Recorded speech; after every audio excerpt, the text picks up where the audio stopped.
Apa yang akan gua sampaikan dalam video ini, antara akan bikin lu takut, atau justru akan menyelamatkan lu dan menyadarkan lu bahwa dunia itu tidak sama lagi. Dunia yang lama sudah mati, dunia sudah berubah.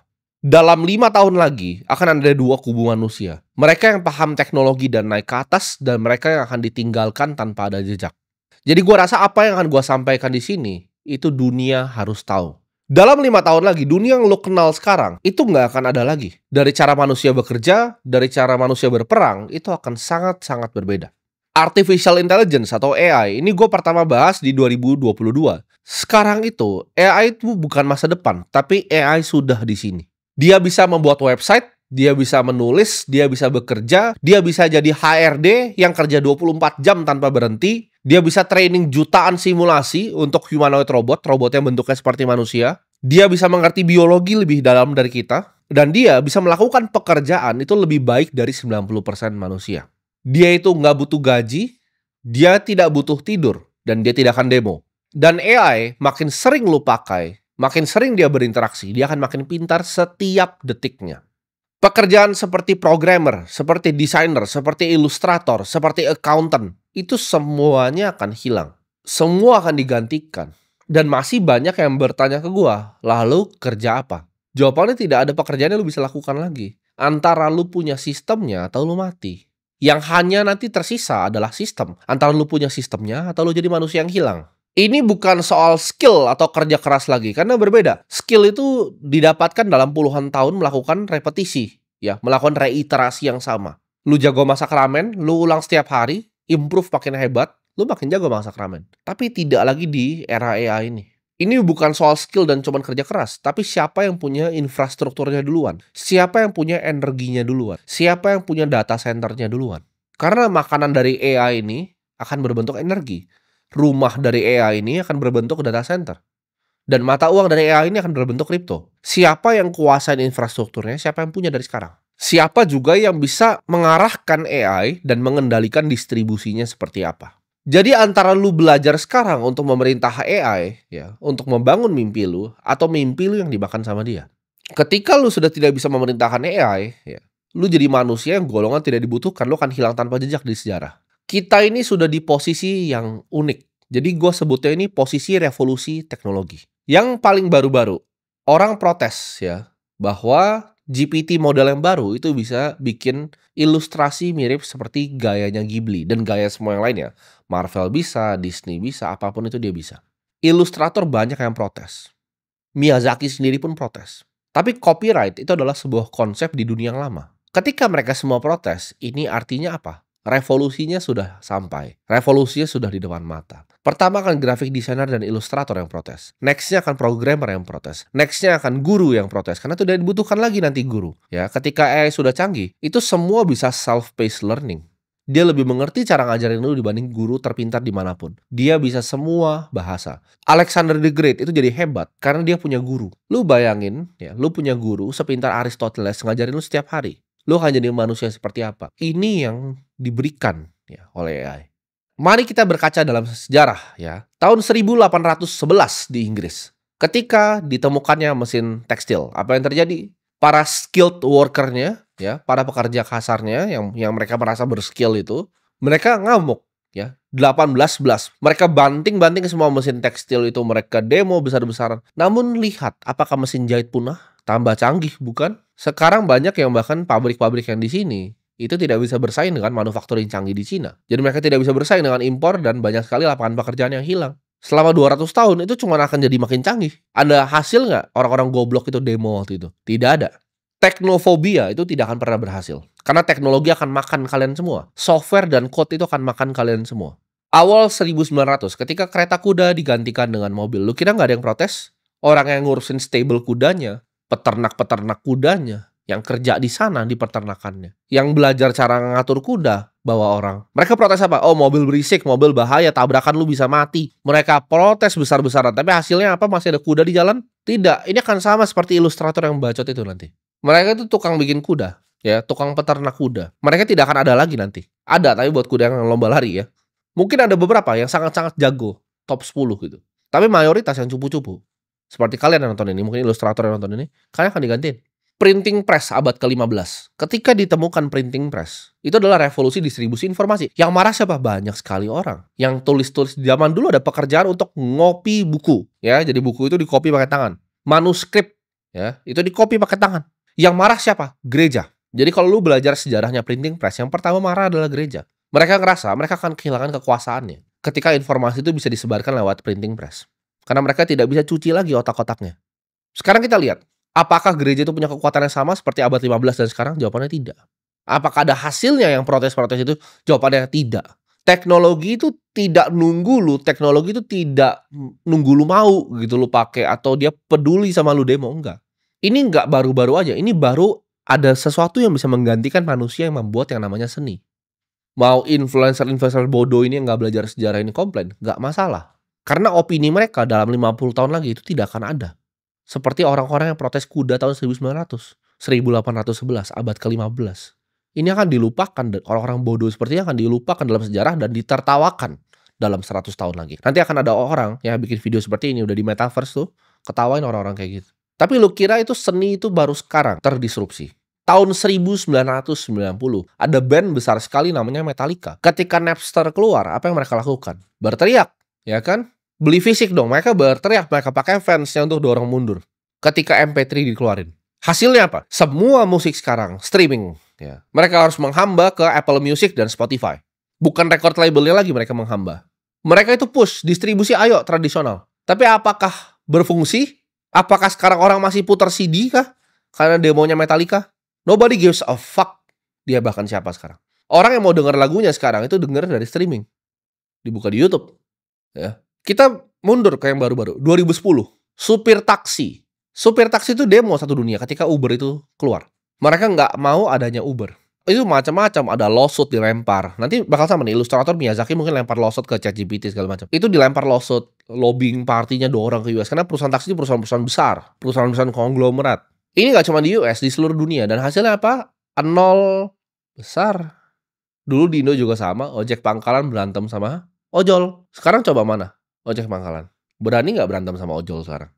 Karena semuanya ojol. Dulu ojol 1:100. Ada ojol, ada ojek pangkalannya berantem, ojolnya takut. Sekarang, coba. Teknologi nggak peduli lu siapa. Skill lu apa. Apa yang lu mau di dunia ini. Sekarang itu ilustrator. Nextnya akan programmer. Dan bahkan gua akan ngomong di sini. Ini mungkin sedikit ekstrim. Tapi kalau misalnya ada stakeholder yang mau dengar, gue ngomong di sini, tentara sudah tidak dibutuhkan lagi. Kenapa tentara sudah tidak dibutuhkan lagi? Perang nextnya itu akan semua drone warfare. Antara humanoid, yang mirip seperti anjing itu, bipedal, atau drone yang terbang. Jadi sisanya cuma drone lawan drone. Karena kita lihat dari di Ukraina kemarin perang, itu nggak ada manusia yang berani lawan drone terbang bawa senjata. Nggak ada manusia yang waras yang berani itu lihat ke atas. Kalau lu lihat tahun baru di Cina, itu mereka bikin drone itu bentuknya naga. Kalau itu semuanya ada senjata, mereka aja bisa bikin naga menari-menari dengan ribuan drone. Itu menurut lu kalau ditaruh senjata jadi apa? Lu masih maukah pegang senjata begitu lawan begitu?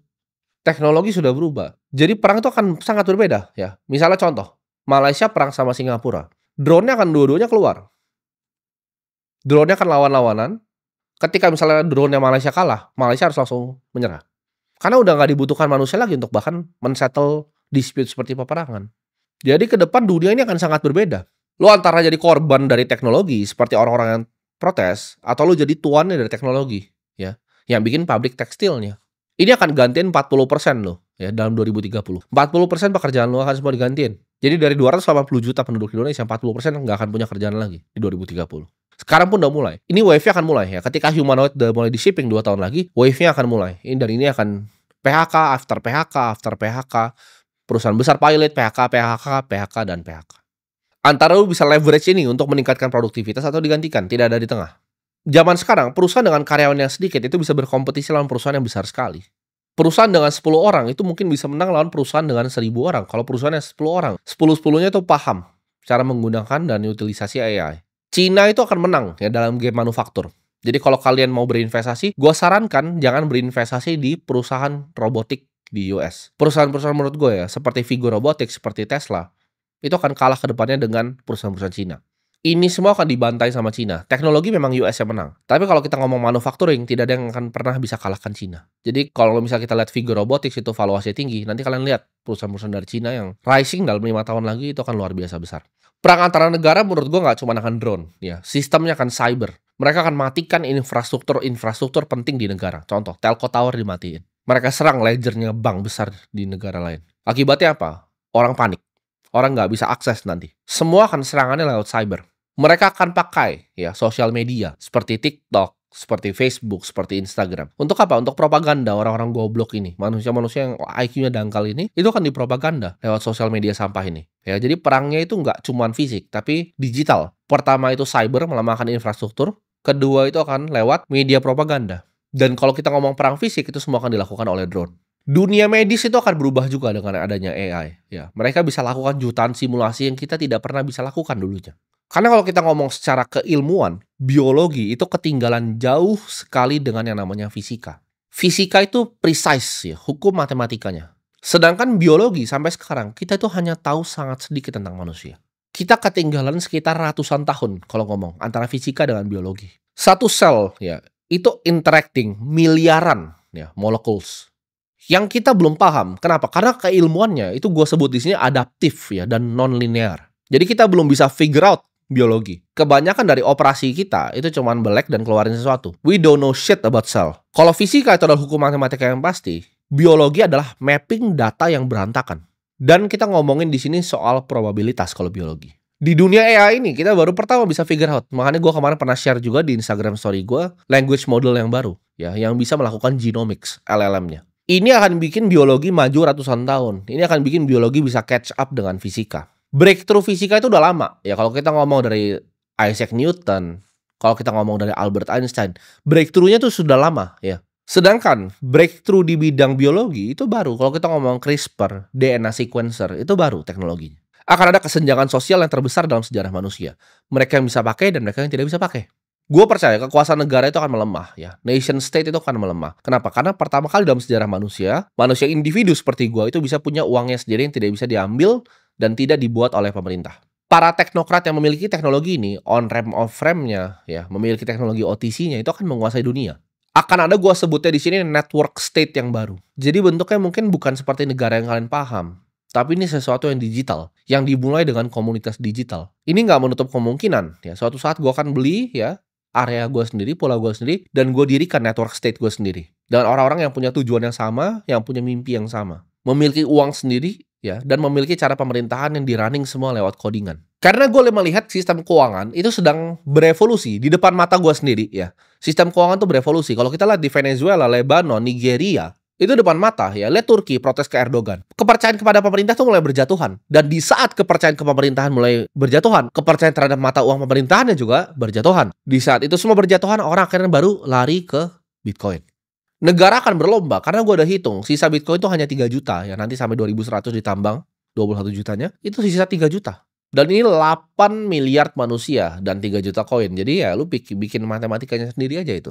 Lu pikir aja aset itu akan jadi apa ke depannya. Bitcoin akan jadi bahtera untuk mereka yang tidak percaya terhadap sistem fiat yang korup ini. Yang didesain oleh para elit untuk merampokin semua ya hasil kerja keras kita. Zaman dulu waktu orang pakai emas ya, ketika kita bayar pakai koin, pakai emas, kita simpan di bawah ranjang, uniknya orang tuh tidak perlu berinvestasi. Kenapa? Karena emasnya itu langka.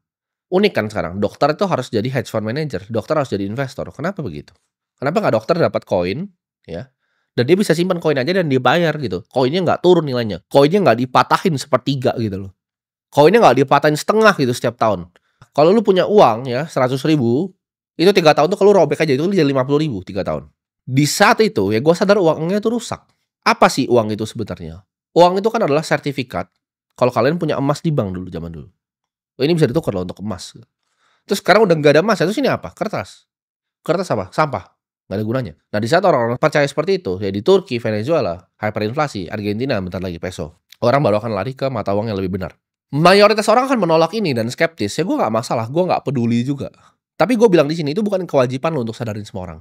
Tapi at least keluarga-keluarga terdekat lo sadarin. Dengan apa? Ya simpel, lo share video ini ke mereka. Keluarga inti lo, ya orang-orang terdekat. Selamatkan mereka. Kalau lo nggak mau selamatkan tetangga-tetangga lo yang lain. Jadi di saat badai datang, lo inget siapa yang kasih tahu lo apa yang akan terjadi. 1861, emas itu terbang. Terjadi apa? Betul, US Civil War. 1914. Emas terbang luar biasa. Kenapa? Franz Ferdinand ditembak. Mulai Perang Dunia I. 1939, emas itu juga naik. Kalian tahu kejadiannya apa? Hitler tuh invasi Polandia. Perang Dunia Kedua. 1970 ketika Nixon ya cabut fiat itu dari gold standard, emasnya justru naik. Krisis. 2001 emas itu naik. .com bubble. Nggak cuma .com bubble, tapi kejadian 9/11. Pemburuan Osama Bin Laden dilakukan. Ayo, gue pengen kalian tebak kapan emas itu naik paling tinggi dalam 5 tahun lagi. Itu gue ngomong tadi dalam skala 5 tahun semuanya. Naik paling tinggi dalam 5 tahun. Jawabannya adalah sekarang. Buat lo orang-orang bodoh, emas itu naiknya sekarang. Jadi lu udah tahu kan nextnya bakal ada apa. Gue ngomong ini bukan berdasarkan ngasal ngemeng, tapi data, fakta, dan angka. Ketika emas naik signifikan dalam 5 tahun, itu selalu ada hal jelek terjadi di bumi ini. Jadi kita tunggu aja 2030 buat yang nggak percaya dan yang mau dengerin gue. Jadi kalau lu mau dengerin gue, stop lakuin apapun yang lu sedang lakukan sekarang. Fokus ya. Belajar 2 hal. Satu itu adalah artificial intelligence, kedua adalah mata uang digital, yaitu kripto. Karena ini dua-duanya ini akan jadi bahtera yang nyelamatin lu ke depannya. Kepintaran digital dan uang digital. Semua yang lain selain itu lu buang ke tong sampah. Selamatin diri lu dari sistem fiat yang cuma akan ngerampok semua hasil kerja keras lu. Solusinya apa? Pakai AI sebagai alat. Ya pakai kripto sebagai tempat penyimpanan store of value lu. Fokus ya di belajar gimana caranya prompting language model. Belajar gimana caranya lu nge-stacking ya AI agent. Lu tumpukin itu. Edukasi diri lu tentang teknologi blockchain. Edukasi diri lu tentang gimana caranya running node Bitcoin. Edukasi diri lu tentang gimana caranya simpan Bitcoin lu, self custody. Pelajari secara mendalam teknologinya itu seperti apa. Jadi waktu lu nggak lama ya, hanya 5 tahun lagi untuk menuju 2030.